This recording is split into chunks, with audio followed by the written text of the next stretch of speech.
Hey guys, it's Red Nomster, and today what I have for you is the technical side behind Project Campfire. Now, if you haven't seen the announcement video, I recommend you go check it out. And if you don't know what Project Campfire is, it's a good video to start on because, well, it explains what the hell this is. This right here is essentially a video game I am developing inside of Minecraft. Project Campfire will be entirely free, of course, because it's made inside of Minecraft. It will be distributed in the form of a world download, so anybody with a PC version or the Java edition of Minecraft will be able to play this game. Now, if you're somebody who wants to directly improve the quality of this project, as well as speed up the process of making the game itself, there will be a link in a Patreon account in the description for Project Campfire. Believe it or not, pixel art and things like animated sprites for characters aren't necessarily free, nor is, spending hundreds of hours of my own time developing this game. If you want to support the project in other ways, telling your friends about this video is always a good way to start. Now listen.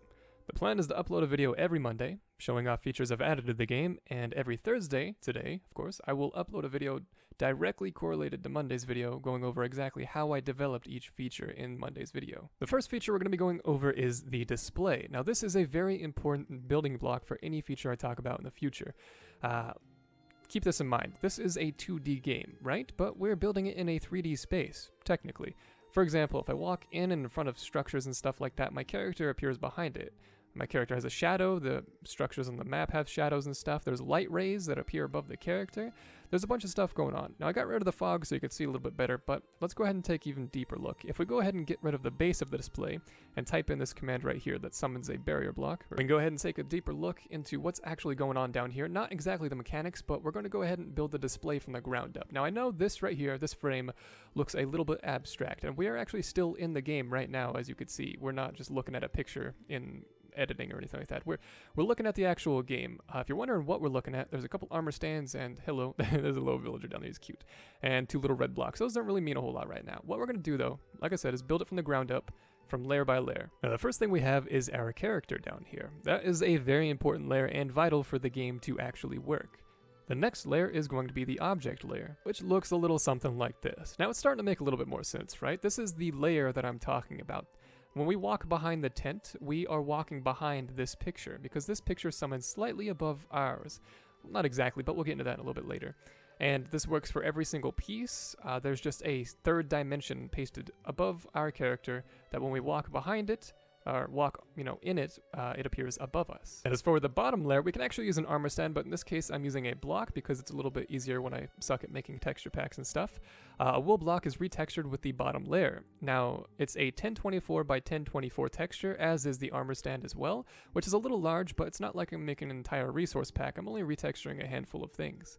In this sense, we walk around and it looks, a lot better, right? There's actually gameplay here in terms of exploration and stuff, simply by level design, making things in Photoshop. We have layers, we have a character, and we have a backdrop. And then we just get another texture that looks kind of foggy and have it teleport back and forth, and voila. We have fog and a fog layer, which goes above all the other layers. As well as a little bit of added detail, we can add some god rays going through the leaves. Like a so, and those appear above our character and the object layer, but below the fog layer, because the fog still wants to be able to affect the light within the frame itself. Now we're starting to paint a pretty good picture, right? The lights actually appear below the fog layer, that way the fog color affects the light as well, so even though we're in this dark, gloomy area, we still get some gleams of light shining through the trees and stuff. I think it's a nice little touch and a simple Photoshop mechanic. As for the frames themselves, I said earlier in this video that it's a 1024 by 1024 texture, which increases the amount of room for art drastically compared to so many other designs that people make out of retextured blocks for a single pixel. I'm making an entire frame out of a single block. It's very good for optimization, even though it's a larger texture. It saves on a lot of resources. Right here I'm using blocks. I could use armor stands, which would save on resources still, because I'm rendering 6 different frames for this block, which are 1024 by 1024, when I can only be rendering one with an armor stand. Nonetheless, this is what it looks like, and the reason there's a gray border around the outside is because I wanted to make the game widescreen. Some games have black bars on the side, and that's the original design for mine, but if you go ahead and lower your field of view and stuff like that and affect it in other ways, you can actually zoom it in enough where it takes up the entire screen, and you still keep this high definition look for the game. you know, as far as high definition goes for pixel art. Now that we know how the layers work, we can jump right into how the character works and how the rest of the world works. So let's go ahead and put a barrier black. Now that we know how the display works and the advantages of it, we're going to go ahead and take a look at the character, the little guy down there, how he moves around and how he knows what's going on in the world despite it just being a handful of pictures. And we do that with this little villager down here. Now, first of all, we are a Minecraft player, right? Because we are in Minecraft. So what we had to do is translate our movement to a bunch of different stuff to be able to, you know, the game knows what we're doing, right? So first of all, let's just show it by example. When I hit W, the villager moves forward. Same thing for the little guy. When I hit S, we move backwards. We go right, we go left. Now, there's a bunch of other commands that are affecting whether or not the sprite is, you know, running or in an idle animation, or if he, you know, is facing a specific direction. I could actually make him face up and down, but the sprite design and the art that I found, it was kind of limited to left and right. So that's kind of what I stuck with, and I think it looks nice. But nonetheless, there's some other mechanics that the villager does besides just move around with the little sprite down here. Now, I'll show the commands in just a second about how this is working, but first off, I want to show another feature with this view, which is bounding boxes. Now, when I walked into walls and stuff like that with my player's character down there, the little animated sprite, he wouldn't be able to walk through them, right? Because the world is in a way where the rocks are in the way, you know, there's a doorway that's locked, you don't want him to walk through there. All you have to do is tell the villager that he can't walk through there, and I do that with the form of blocks. So when the villager moves left, he can because there's air there, and if there is a red block, he cannot. So if I hold down left, no matter how hard I try, he's not going to be able to go through, and neither will our little sprite down here. Now this little module right down here is what controls the player's movement, as well as deciphering what's going on, translating the movements to other entities and all that. It's not a lot of command blocks, as you can see, but the timings of it and the precision of the commands themselves are what makes this all possible. So let's go ahead and hop right in. Now, if you've been any sorts of confused up until this point, I feel sorry for you, because we're about to dive into the actual confusing bits of this video, and we're not even like halfway through. It's gonna be long as hell. God, jeez. Okay, anyways, before we get into the physical commands, we have to actually look at the module that's detecting and running those commands, which is our player standing inside of this structure, which looks like some sacrificial chamber. It's actually just a, you know, assortment of blocks in a way where I can detect how the player is moving and also restrict him from moving and restrict him from visually seeing things. There's a bunch of stuff going on. Nonetheless, first thing we're going to look at is the display again, right? So if we hop into this structure, this is where the screen would be. And this kind of looks familiar to the beginning of the video. You know how you saw the red blocks and the villager? It's just a little bit zoomed out, despite us having a lower field of view still. The first thing we have are these 4 black blocks, which if we hit F3 are actually stained glass orange blocks, which I retextured to be completely black. What that does is when we're standing on this block, the glowstone can emit light as well as appear black, right? So it's a transparent block sitting above a light block, which allows light to be in here. Now the reason I did that is because if the glowstone block was up here, and if I updated that glowstone block to be something else that doesn't emit light, say if I want it to be nighttime, I don't want the frame to be super lit up, it would sometimes have a block update and you'd visually see a change. Basically everything I'm about to say is for the sake of immersiveness and making it feel like you're, you know, the illusion of a game, despite it being inside of Minecraft. The next thing we're going to look at is something we can't even see, which is if we hit F3, we know we're standing on a barrier block, but we're actually, if you look at the top right, standing on a black carpet. Now, you can't just retexture a block with emptiness because it will just appear with a missing texture file. So what I did was stretch that black carpet and retexture it to this for some reason. So it's out of our visual plane, basically. And if you're inside of a texture, I found out, it doesn't render, because you don't render from the inside of a texture. So despite it, you know, magically being visible, if we're on the inside, which we are, because our character is, you know, standing inside of it, we can't see a thing. But what this does is lift us up just a few pixels, because, you know, a carpet block is only a couple pixels. If we combine it with this trap door right here, as you can see, it's kind of inside of that block, but the reason it's there is so it restricts us from rising up, client side. So when we hit shift, we rise up still after we let go. And if you look at the right side, you can see it's holding it down, and then when we stop shifting, it stops counting. And if we just tap it, you know, it still detects it. But if we are standing on this carpet, it raises us a couple pixels, and this trap door restricts us from rising a couple pixels because we're technically inside of it when we jump. So if we hit shift, we fall, right? We crouch. And if we let go, the screen does not rise up, but it stops detecting it. And at this point, we can actually just hit shift all we want and, get sticky keys if we want, pop it up. It will no longer, shake the screen if we go up and down. It will immersively detect if we hit shift. And this can be used for anything throughout the game, like attacks or spells. It's literally just another button that we can use other than like detecting. If we right click, like this, or if we left click, I just broke something on that. I think I just broke the carpet. God dang it. And that's just one example of detecting something in Minecraft to basically abuse the game and give us another key to use for our game. I don't want to change the hotkeys or anything like that. For example, W, A, S, and D actually do walk around in the game. A lot of people thought I rebinded the keys to like the number keys and stuff. So I was doing this to detect what item I was using, and then it would teleport me in that direction. I'm actually just using WASD. Funny or not, I'm just very accurately doing so in detecting stuff. So first of all, we have these 4 blocks, right? This is a stone block. It's a stone variant of stone. It's not granite or diorite. It's definitely not purple. I retextured it to purple on accident a long time ago. Forgot how to fix it. Similar to why a bunch of other textures are retarded. Nonetheless, this plus sign is very important. When we're inside of this machine, we walk forward. It detects that we walk towards this block. And if we walk left, it detects that we walk towards that block.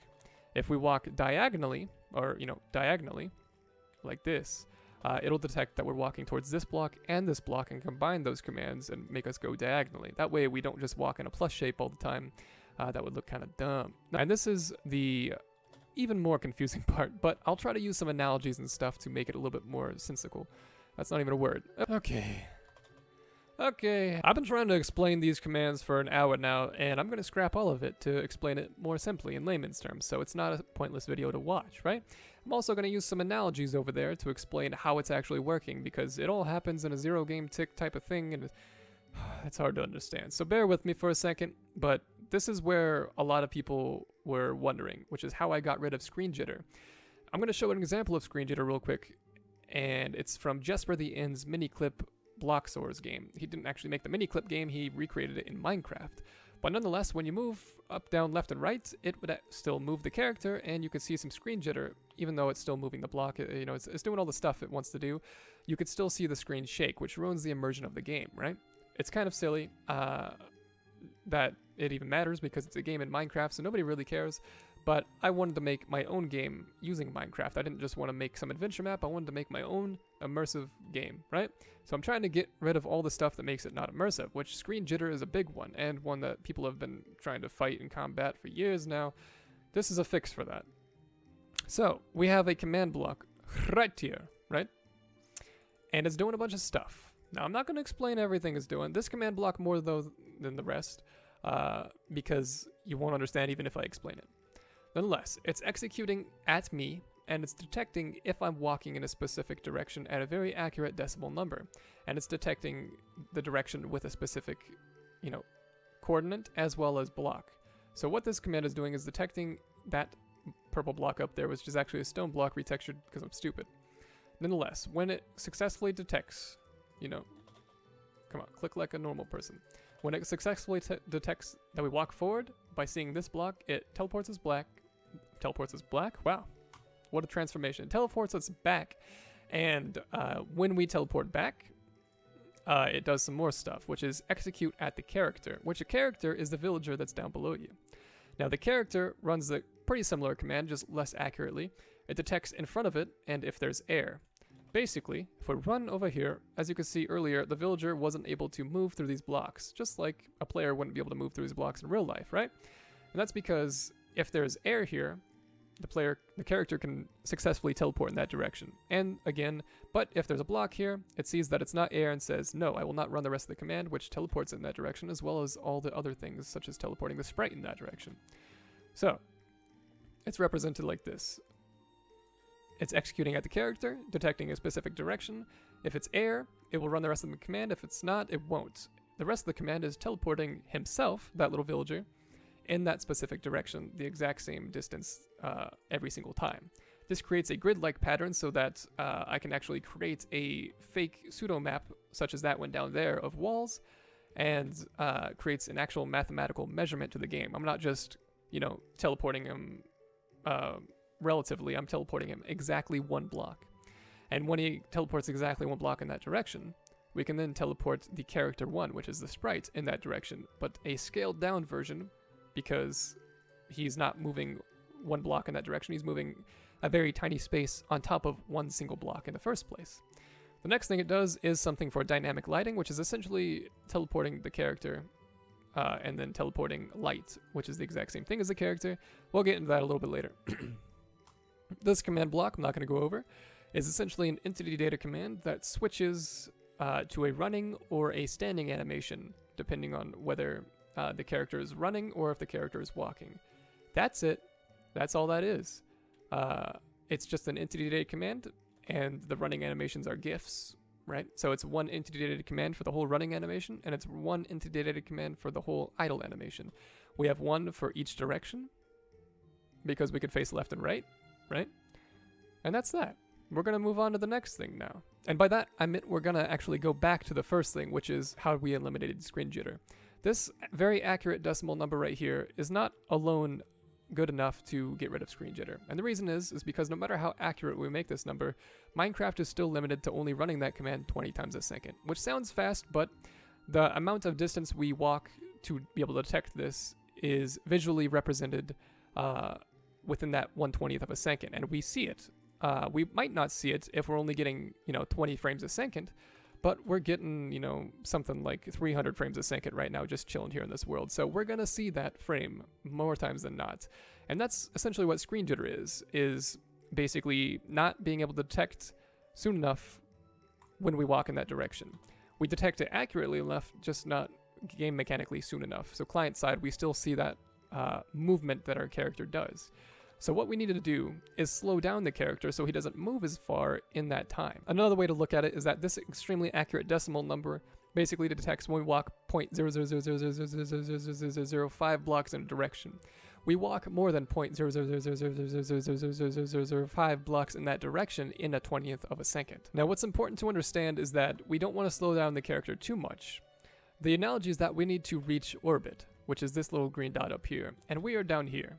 Now, if we slow down our character too much, he won't actually get to orbit, and he'll just fall back down to Earth, which means he'll be teleported back before it successfully detects that we walked in that direction. That's no bueno. That's if you use a slowness command that's too much. Now, if you use a slowness command that's too little, basically, so if you're still walking too fast, we might actually overshoot orbit and we'll escape it and successfully detect that we walked in that direction multiple times, and it's not good, and then we'll actually see screen jitter because these little 2 dots right here where we passed orbit will be teleported back down. What we needed to do is find this point, and we do so by slowing the character to a very accurate decimal number as well. So for example, the slowness command cannot be accurate. It sucks. It's a bad command. It's okay. But there's another way of slowing the player very accurately than using the slowness command, and that's this command right here. Now this is a replace entity command where it places a pair of diamond boots on our feet with a tag of controller, and so we can detect when we take it off, which closes the game. And then we also have a generic movement speed attribute thing, which essentially slows us down to 0.099999, which restricts the player's movement speed to exactly that speed. The slowness command only goes in increments of so many. This is a very accurate, 6th place decimal number, which combined with a very accurate detect command can bring us to a point where we don't go too fast, where we escape orbit and see the screen jitter, but don't go too slow where we don't reach orbit, where we get teleported back before it successfully detects that we walk in that direction. All right, guys, we're going to move on. I got to go to work soon. I got to finish this video so you guys can have it on the Thursday that I promised on, so... Here we go. This is dynamic lighting, right? Take a look. The reason it's dynamic lighting is not just because it follows the character, but because it unrenders things that you can't see, which is an important thing. Now, a lot of people were saying that I basically checked for a radius around my little character, and then if it was outside of the radius, it would unrender it by making it air instead of a sprite. That's a neat concept, but also way inferior and more commands. So I'm going to explain how I did it. And also, an effect like this would be impossible with that because, as you can see, half of him is rendered and half of him is not. This is because we're using a quirk that is actually in Minecraft and not just something I'm doing with commands. I'm mixing together commands and concepts I've done in the past that are survival friendly that allow us to do things like a looking glass that basically uses rendering and unrendering textures depending on what I'm looking at, and transparency and age and levels, a bunch of weird stuff. But the best way to describe this is by looking at the commands. So I'll show you a little bit of an example and then show you the commands real quick. So for example, if we walk around, the light follows us immediately. All that is a teleport command that happens in the same game tick that teleports our character. It's also not a white circle that we're teleporting. We're actually teleporting a massive white square, and that's actually represented by, if I come way down here, you can see, maybe on the sides it's a little bit more visible. Yeah, I'm teleporting a massive black square that has a little bit of a lower opacity, so it just makes things in the background darker. And then the middle of that giant black square that's teleporting to us is actually empty and has no texture. So because there's no texture trying to render in front of these sprites or entities, it's not overcoming them with age because you can see through it, right? But the darkness and the low opacity you can see through partially, but it will unrender things that are behind it. And the way this works is called Y sorting. And Minecraft does this to fight Z fighting, but also it just does a bunch of other stuff. It's weird. Y sorting is essentially choosing things that are on the exact same level, which these armor stands are. Every single texture I have is summoned on the exact same Y level. So they're inside of each other. The age of which they are determines the layer. And that's what's interesting about the layering system that I have. And the mechanics like dynamic lighting are made possible using the exact same thing. So basically, I'm summoning the dynamic lighting layer, which is this giant black square, before all the other layers. And what that means is that all the layers that are summoned after it, even though it's in the same game tick, client side, its age is a little bit lower, which means that the darkness will appear on top. And I'll show you the actual commands that are with this. So this armor stand with the damage value diamond hoe of 52 is the light layer, which is the dynamic lighting, as shown by this tag here that says light. It's an armor stand that's summoned at 15.276. The next armor stand is my character, which is summoned at 15.219, which is relevant. It doesn't really matter, I just forgot to change that a long time ago. Let's find something else up here though, like this guy. This right here is 15.276, or this guy right here is 15.219, which is the same layer my character is on. The decimal value of that doesn't really matter. It's just I changed it and never changed it back at some point when I was actually running into it thinking it was a bug, because I was summoning things physically above each other, but they were appearing below or being disappeared through transparent textures. That's because Minecraft don't care about the height of an entity sometimes. If you're looking at it from the right perspective and an entity is older, it's going to appear above the thing that's above it. And that's what allows us to use this dynamic lighting. We're actually using this one command here to create dynamic lighting aside from summoning the texture in itself, which is teleporting the light relative to the character at the exact same decimal value. So it follows our character exactly, and we can use this for many things. We can use it for followers, NPCs, lighting effects, things like that. We can use it for torches or floating glow bugs and things that surround the character, because they follow the exact same path that the character does and can create a sense of light, which I think is just the coolest thing in the world. But that's all I really have for this video, guys. I am simply running out of time. I've been explaining this for so long, and I've tried to edit this down as much as I can, so I hope it works out for you guys. Hope it's not too boring. Hope it's informational, insightful, and whatnot. And again, if you guys want to support this project, Mondays is when the new features come out. Go support the video, or if not, there's a link in the description as well for a Patreon account that'll directly affect the quality of this game. So if you guys want to help out that way, thank you so much. But that's all I really have for this video, guys. So I'll see you in the next one.